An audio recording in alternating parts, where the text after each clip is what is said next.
সুপ্রিয় শিক্ষার্থীবৃন্দ, কেমন আছো তোমরা? আশা করি ভালো আছো।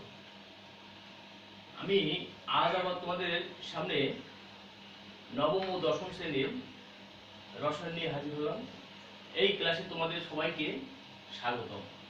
আমি তোমাদের জন্য একটি চিত্র এঁকে রেখেছি। দেখো, চিত্রটিতে দেখো, এখানে একটি কালার হয়েছে, এখানে একটি কালার হয়েছে, এখানে একটি কালার হয়েছে, এখানে একটি কালার হয়েছে। তো এই চিত্রটি আসলে একটি পর্যায় সারণীর চিত্র, তোমরা নিশ্চয়ই জানো। এখানে চারটি কালার মানে কি, এই মৌলগুলোকে চারটি ভাগে ভাগ করা হয়েছে। উপগ্রুপ যেখানে এস, পি, ডি, এফ, এগুলোকে বলা হয় এস গ্রুপের মৌল। এখানে লেখা আছে, দেখো এখানে রয়েছে পি গ্রুপের মৌল, এখানে ডি গ্রুপের মৌল এগুলো, আর এগুলো এফ গ্রুপের মৌল দেখানো হয়েছে। তো ঠিক আছে, চলো আমরা পাঠের ভিতরে চলে যাই। পাঠের ভিতরে যাওয়ার আগে আমি আমার পরিচয় দিয়ে দিচ্ছি। আমি সুজিত কুমার বারুই, সিনিয়র শিক্ষক, Keraniganj girls school and college. তাহলে আমি তোমাদের আজকে কি পড়াবো? নবম ও দশম শ্রেণীর রসায়ন চতুর্থ অধ্যায় নিয়ে আমরা আলোচনা করব। তো এখানে আমি একটি স্কুলের, যে কোনো একটি স্কুল রয়েছে, দেখো যে কোনো একটি স্কুল, কোনো নাম নেই, স্কুলের একটা 2000 সালের এসএসসি পরীক্ষার রেজাল্ট দেওয়া হয়েছে। রেজাল্ট দেওয়া হয়েছে, দেখো এখানে এগুলো হলো রোল নম্বর, এগুলো হলো গ্রেড পয়েন্ট। এখন দেখো, এই রোল নম্বরও যেমন ভিন্ন, গ্রেড পয়েন্টও কিন্তু ভিন্ন ভিন্নই পায়, তাই না? আবার অনেকে একই রকম গ্রেড পায়, কিন্তু আমাদের কয়টি গ্রেড রয়েছে দেখো, আমরা জানি আমাদের দেশে কয়টি গ্রেড বর্তমানে রয়েছে। দেখো, বাংলাদেশের পাবলিক পরীক্ষার ফলাফলে কয়টি গ্রেড প্রকাশ করি আমরা? আমরা 60টি গ্রেডে প্রকাশ করি। গ্রেডগুলো কি কি তোমরা জানো তো? যেমন এ প্লাস, এ, এ মাইনাস, বি, সি, ডি এবং এফ। এই 60টি গ্রেডে, দেখো 60টি গ্রেডের সকল শিক্ষার্থীদের মেধার বৈশিষ্ট্য। এখন দেখো, এখানে যে 60টি গ্রেড রয়েছে, এই 60টি গ্রেডের যে স্টুডেন্টগুলো রয়েছে, সেই স্টুডেন্টগুলোর বৈশিষ্ট্য কিন্তু একটা মেধার বৈশিষ্ট্য, তাই না? যদি সবাই মেধার বৈশিষ্ট্যটা একই হতো, তাহলে কিন্তু তাদের রেজাল্টে একই হতো, গ্রেড একই হতো, তাহলে কিন্তু ডিফারেন্স হতো না। কেউ এ প্লাস পেয়েছে, কেউ গোল্ডেন এ প্লাস পায়, আবার কেউ এফও পায়, অর্থাৎ ফেলও করে। তাহলে দেখতে হবে, এখান থেকে দেখতে পাচ্ছি আমরা যে সকল ছাত্রছাত্রীর গ্রেড বা মেধা কিন্তু একরকম নয়, বা মেধার বৈশিষ্ট্য একরকম নয়। তবে এক্ষেত্রে দেখা যাচ্ছে যে, দেখো ধরো হয়তো একটা খারাপ স্টুডেন্ট, তার লেখাপড়ার মেধাটা ভালো না, কিন্তু অন্যদিকে কিন্তু তার আবার ভালো গুণও থাকতে পারে। তো দেখা যাচ্ছে যে আমাদের এই গ্রেডগুলো যেমন বিভিন্ন রকম, অর্থাৎ মানুষের মেধার বৈশিষ্ট্য যেমন ভিন্ন রকম হয়, ঠিক একই রকম আমরা এখানে একটি, দেখো আমি পর্যায় সারণী তোমাদের জন্য এনেছি। যে এই পর্যায় সারণীর এই পর্যায় সারণী আসলে কি আমাদের, দেখো এই পর্যায় সারণী এই পর্যন্ত নেই। এটা কিন্তু এখন আধুনিক পর্যায় সারণীতে এই জিনিসটি এই পর্যন্ত, অর্থাৎ এটা যখন করা হয়েছিল তখন 110টি মৌল ছিল, কিন্তু এখন 2012 সাল পর্যন্ত 118টি মৌল, অর্থাৎ এই দাগটি আমার এখানে, এই বাকি ব্ল্যাঙ্ক জায়গাটি কিন্তু পূর্ণ হয়ে গেছে। তো আবার এখানে নিচে যে দুটো লাইন আছে, এই দুটো লাইন সম্পর্কে কিন্তু আমরা পূর্বের ক্লাসে, যে আমি আরো একটি রসায়ন ক্লাস নিয়েছিলাম, সেই ক্লাসে কিন্তু এটি বলা হয়েছিল। তো এখানে দেখো, এই আজকে আমরা মূলত আলোচনা করব যে এই পর্যায় সারণীটার পটভূমি কি। পর্যায় সারণীটার যে অবদান আমাদের রসায়নে, তা বলে শেষ করা যাবে না। কেউ যদি রসায়নে ভালো করতে চায়, তাহলে অবশ্যই তাকে এই পর্যায় সারণী সম্পর্কে জানতে হবে। এবং এটা কিভাবে উৎপন্ন হলো, এটাতে একদিন উৎপন্ন হয়নি, এটা বিজ্ঞানীদের কিন্তু অনেক অনেক বছর লেগেছে, এবং এক বিজ্ঞানী না, কয়েকজন বিজ্ঞানী মিলে এই জিনিসটি তৈরি করেছেন। তো ঠিক আছে, চলো আমরা এর পটভূমি নিয়ে আজকে একটু আলোচনা করি। তো এই পাঠটি আমরা যদি আয়ত্ত করি, তাহলে দেখো পর্যায় সারণীর ধারণা বর্ণনা করতে পারবো, আয়ু পাক এর ধারণা বর্ণনা করতে পারবো। আয়ু পাক হলো একটি সংস্থা, এটা সম্পর্কে আমরা পরে বলবো। পর্যায় সারণী বিকাশের পটভূমি ব্যাখ্যা করতে পারবো। তো এখানে দেখো, আমি কয়েকটি ছবি দিয়েছি, এখানে কয়েকটি ছবি দিয়েছি। প্রথম ছবিটিতে রয়েছে, দেখো লিথিয়াম, সোডিয়াম, পটাশিয়াম। এখানে কি করা হয়েছে, দেখো এখানে রয়েছে উপরে এবং নিচেরটি, এই নিচেরটিকে যোগ করে 2 দ্বারা ভাগ করে গড় রেজাল্ট পাওয়া হয়েছে 23। এই 23 কিন্তু মাঝের, অর্থাৎ এরকম যদি হয় যে তিনটি মৌলকে যদি আমরা পারমাণবিক ভর অনুসারে সাজাই, তাহলে কি হবে জানো? তাহলে আমাদের ওই ভরের গড় যদি কারো ভরের সাথে মিলে যায় তাহলে ওই তিনটি মৌলের মধ্যে একটি সাদৃশ্য রয়েছে। এটাকে বলা হয় ডোবেইনারের ত্রয়ী সূত্র। ডোবেইনারের ত্রয়ী সূত্র এখানে তিনি এই করছেন যে যদি তিনটি মৌলকে আমি পারমাণবিক ভর অনুসারে সাজাই তাহলে যদি ছোটটি এবং বড়টির এর গড় ভর অন্য কারোর সাথে মিলে যায় তাহলে ওই তিনটি মৌলের মধ্যে একটি সাদৃশ্য রয়েছে। তো এরপরে দেখো এখানে আরেকটি দেওয়া হয়েছে নিউল্যান্ডস নিউল্যান্ডের এটা অষ্টক যে সূত্র, নিউল্যান্ডের একটি অষ্টক সূত্র রয়েছে। তো অষ্টক সূত্রের বলেছি কি দেখো এখানে আমি 1 2 3 4 5 6 7টি মৌল দেখো এখানে 7টি মৌল রয়েছে, আমার প্রত্যেকটাতে 7টি মৌল রয়েছে, অর্থাৎ এটা হবে তাহলে অষ্টম মৌল। এটা কিন্তু পারমাণবিক সংখ্যা অনুযায়ী সাজানো হয়েছে, তাই না? তো এখানে কিন্তু এই মৌলের সাথে এই মৌলের সাথে এই মৌল, অর্থাৎ এই মৌলগুলোর মধ্যে একটি সাদৃশ্য রয়েছে, এই মৌলগুলোর মধ্যে একটি সাদৃশ্য রয়েছে, অর্থাৎ প্রতি অষ্টম মৌলগুলোর মধ্যে একটি সাদৃশ্য রয়েছে। আমরা দেখবো দেখো এখানেও আমি ওটাই দেখানোর চেষ্টা করেছি যে এই একটা দাগ দিয়েছি এটার সাথে, অর্থাৎ প্রতি অষ্টম মৌলের সাথে যে একটি মিল রয়েছে সেটি এখানে দেখানো হয়েছে। এই জিনিসটি আবিষ্কার করছেন কে? নিউল্যান্ড। এখানে পর্যায় সারণী পুরো পর্যায় সারণী দেওয়া হয়েছে। দেখো পর্যায় সারণীর বৈশিষ্ট্য কি একই রকম না, এখানে পর্যায় সারণীর বৈশিষ্ট্য কিন্তু একই রকম না। এক একজনে এক একটা থিওরি দিয়েছেন, সে এক একজনের বৈশিষ্ট্য কিন্তু একই রকম, এক এক রকম আঙ্গিকে সে ব্যাখ্যা করেছেন, এক এক রকম সূত্র তারা প্রদান করেছেন। তো এই পরিবর্তনগুলো কি পর্যায়ক্রমে হয়েছে না এগুলো ওই নিউল্যান্ডের যে ওখানে আছে ওখানে কিন্তু পর্যায়ক্রমে হয়েছে, অর্থাৎ 1 এর সাথে 8 আবার 2 এর সাথে 9 এভাবে হয়েছে। এখানে একজন বিখ্যাত লোকের আমরা ছবি দিয়েছি, দেখো তো এনাকে তোমরা চিনো কিনা, এনার নাম কি আসলে দেখো তো, এনার নাম হলো অ্যান্টোনিও ল্যাভোসিয়ে। এনার এই যে এখানে ব্র্যাকেটে একটি দুটি সংখ্যা রয়েছে, এই সংখ্যা দুটি মূলত কি তাদের জন্মসাল এবং মৃত্যুসাল। ল্যাভোসিয়ে এখানে অনেক অবদান রয়েছে এই পর্যায় সারণী আবিষ্কার করতে। এখানে দেখো বিজ্ঞানের কোন আবিষ্কার, তাহলে তাকে যে না আমরা এখানে আনলাম, কেন আনলাম দেখো তো একটু। তো 1789 সালে ফরাসি বিজ্ঞানী অ্যান্টোনিও ল্যাভোসিয়ে সর্বপ্রথম ভৌত অবস্থার উপর ভিত্তি করে মৌলসমূহকে তিনটি ভাগে ভাগ করেছেন। 1789 সালে ফরাসি বিজ্ঞানী ল্যাভোসিয়ে দেখো তিনটি ভাগে ভাগ করেছেন এই বিখ্যাত লোকটি। তো তার এই তালিকায় মৌল এবং যৌগ সমূহকে একত্রিত অবস্থায় দেখো, মৌল এবং যৌগ পর্যায় সারণীতে যে পদার্থগুলো আমরা অবস্থান দিয়েছি সেগুলো কিন্তু সবই মৌল, সবগুলোই মৌলিক পদার্থ। কিছু মৌলিক পদার্থ প্রকৃতিতে পাওয়া গেছে, আবার কিছু মৌলিক পদার্থ কিন্তু আবার ল্যাবরেটরিতে তৈরি করা হয়েছে। তো এখানে কি বলেছেন দেখো, এই তালিকার মৌল এবং যৌগ সমূহকে একত্রিত অবস্থায় প্রবাহী, ধাতু জাতীয়, অধাতু জাতীয় এবং খনিজ এই 4 ভাগে বিভক্ত করেছে। এবারে দেখো সেই নিউল্যান্ডের যে অষ্টক বললাম যে 8 নাম্বার, এখানে ওই আরেকটু ডিটেইলস ভাবে বর্ণনা করা হয়েছে। দেখো এই মৌলের সাথে এই মৌল কিন্তু 8 নম্বর সিরিয়াল, 1 2 3 4 5 6 7 8, অর্থাৎ এর সাথে এর একটা মিল রয়েছে, আবার এর সাথে দেখো এর আরেকটা মিল রয়েছে, এইভাবে করে মিলগুলো আমি তোমাদের দেখানোর চেষ্টা করেছি। দেখো প্রতি অষ্টম মৌলের ভৌত রাসায়নিক ধর্ম লক্ষ্য করো, অর্থাৎ একই রকম। এখানে আমি যদি লিথিয়ামের ইলেকট্রন বিন্যাস করতে যাই তাহলে লিথিয়ামের পারমাণবিক সংখ্যা কত? লিথিয়ামের পারমাণবিক সংখ্যা হলো 7, সরি 3।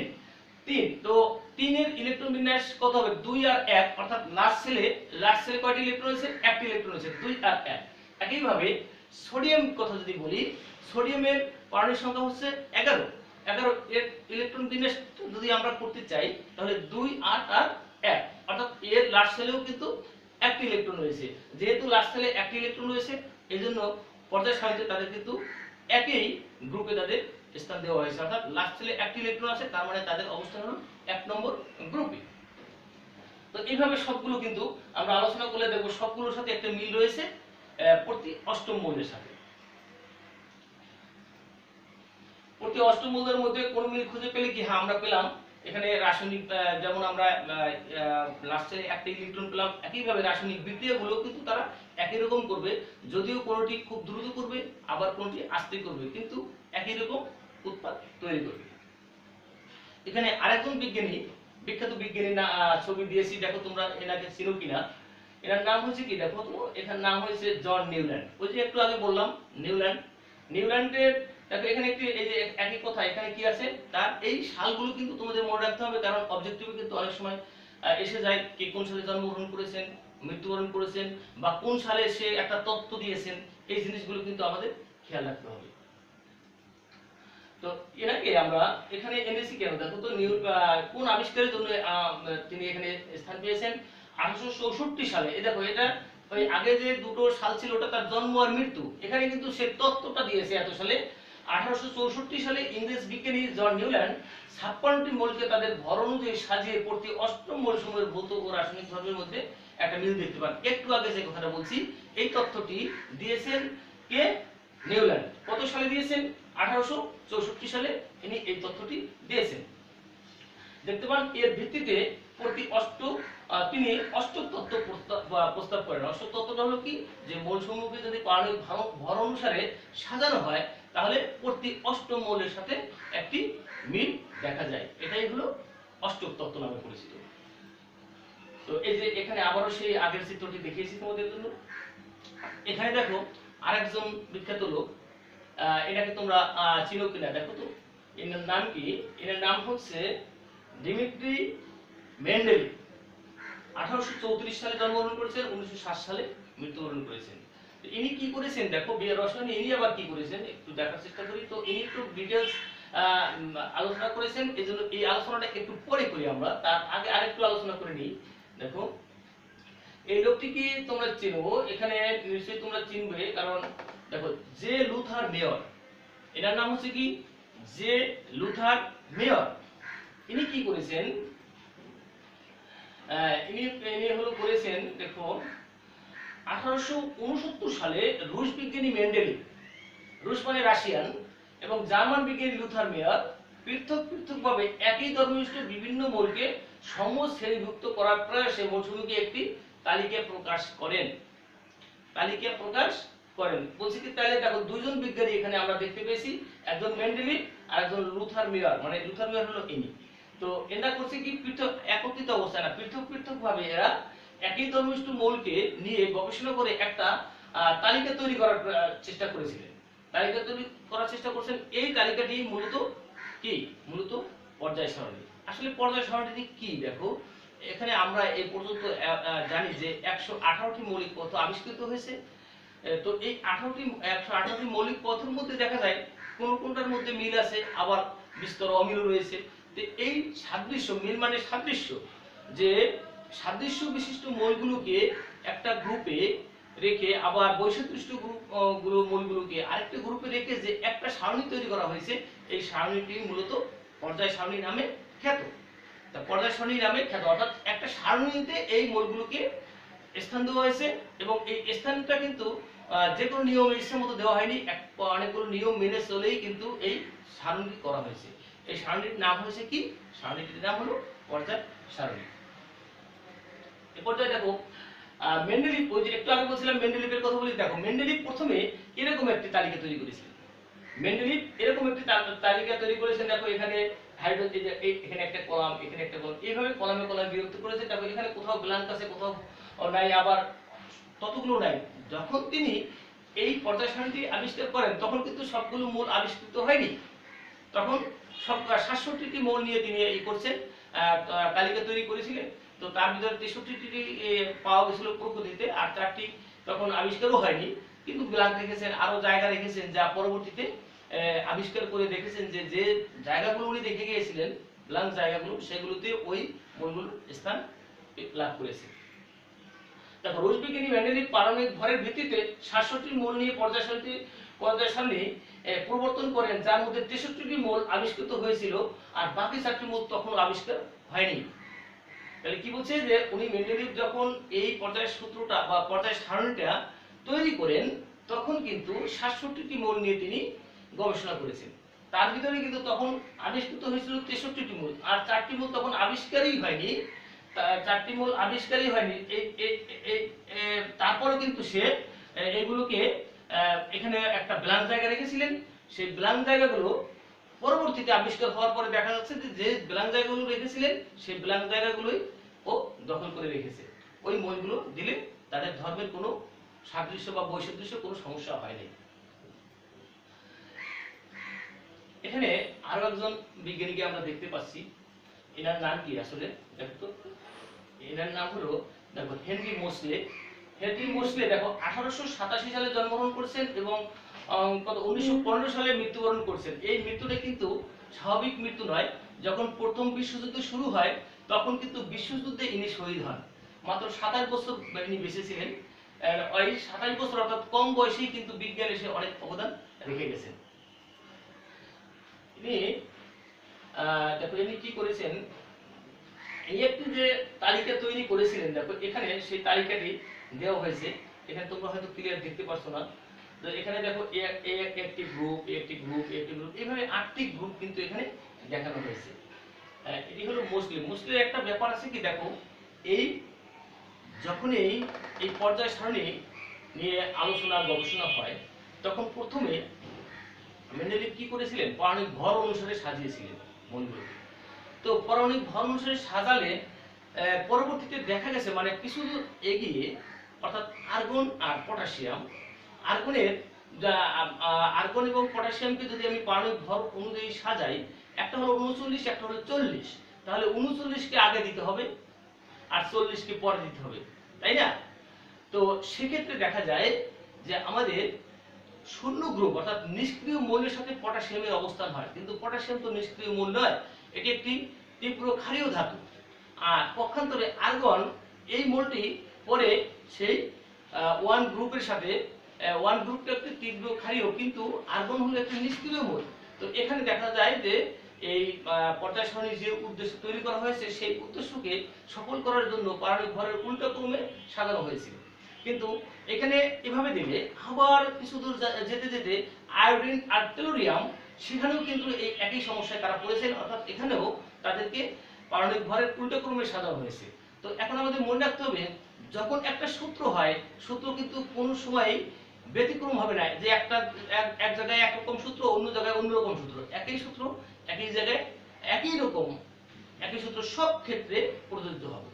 তো তখন এই হেনরি মোসলে 1913 সালে করেছিলেন কি, পারমাণবিক সংখ্যা নামে একটি জিনিস আবিষ্কার করেছিলেন। সেই সংখ্যাটির তখন গুরুত্ব না বোঝা গেলে, যখনই এখানে তারা পারমাণবিক ভর অনুসারে মৌলগুলোকে সাজাতে গিয়ে সমস্যার সম্মুখীন হলেন, তখন তারা করলেন কি, পারমাণবিক সংখ্যা অনুযায়ী সাজিয়ে দেখলেন যে আসলে এই পর্যায় সারণীর মূল ভিত্তি আসলে পারমাণবিক ভর হতে পারে না, তাহলে মাঝে মাঝে ব্যতিক্রম করতে হয়। তখনই এই হেনরির আবিষ্কৃত পারমাণবিক সংখ্যা ব্যবহার করে সেভাবে পর্যায়ক্রমে সাজিয়ে দেখছেন যে আসলে এভাবেই পর্যায় সারণীতে মৌলগুলো অবস্থান হবে। তো দেখো 1913 সালে ব্রিটিশ বিজ্ঞানী হেনরি মোসলে এক্স-রে স্পেকট্রাম সম্পর্কে পরীক্ষা করতে গিয়ে মৌলের পারমাণবিক সংখ্যা আবিষ্কার করেন। তাহলে প্রেক্ষাপটটা ছিল কি, প্রেক্ষাপটটা কিন্তু তার পারমাণবিক সংখ্যা আবিষ্কার করার কিন্তু মূল উদ্দেশ্য ছিল না, সে একটা গবেষণা করতেছিল এক্স-রে স্পেকট্রাম, এই সম্পর্কে গবেষণা করতে গিয়ে তিনি পারমাণবিক সংখ্যা জিনিসটি আবিষ্কার করেন। তো এখানে দেখো, এখানে একটি পর্যায় সারণী দেওয়া হয়েছে, দেখো এখানে গ্রুপ আছে, শ্রেণী আছে, এখানে গ্রুপ আসলে 8টি গ্রুপ আছে, একটি শূন্য গ্রুপ আসলে।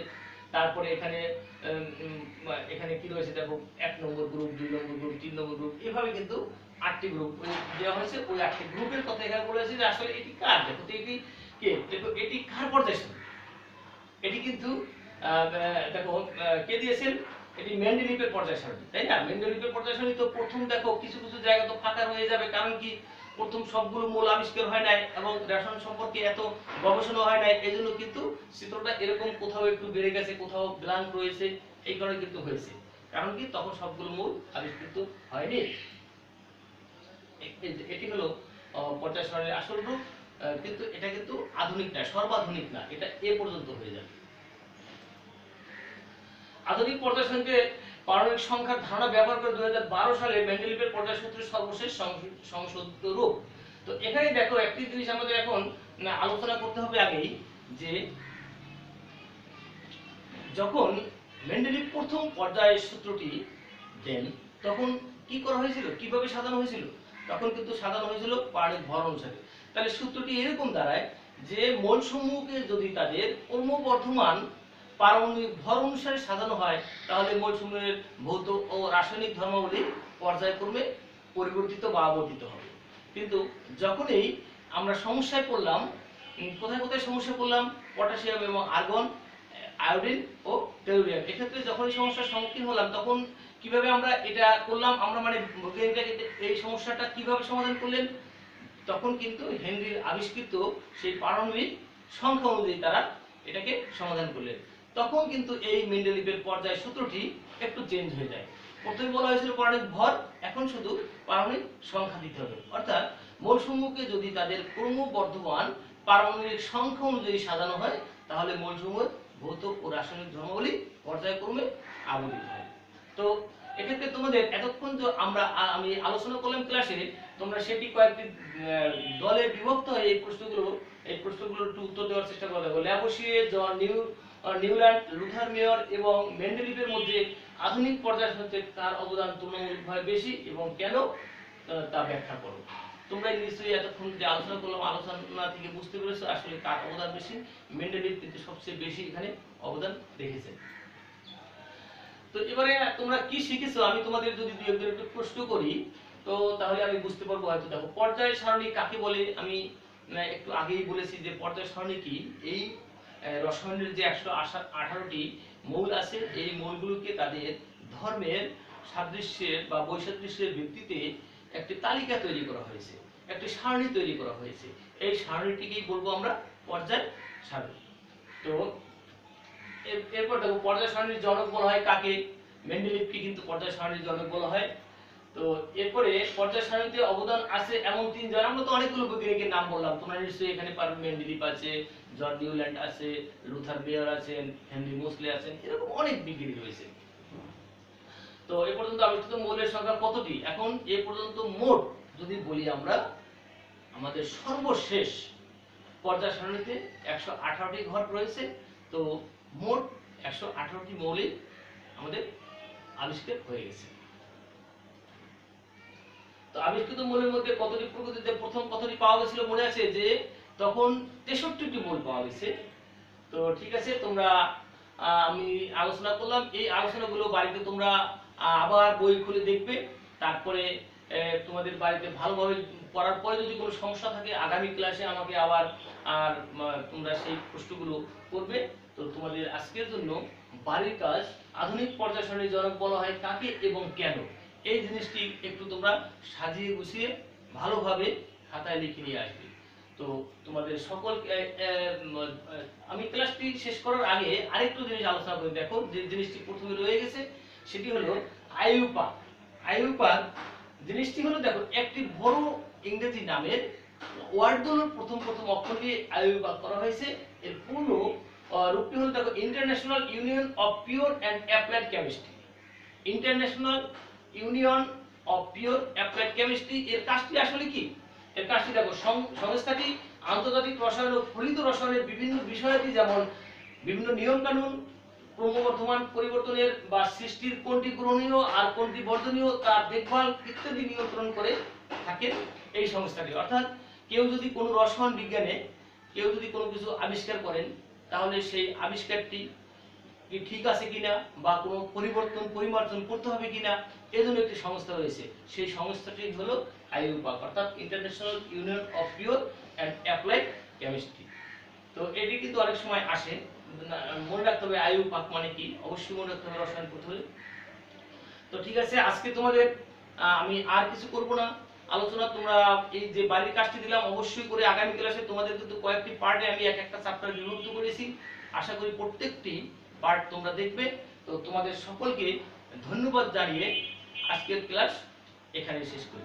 তোমরা ভালো থাকো, সুস্থ থাকো।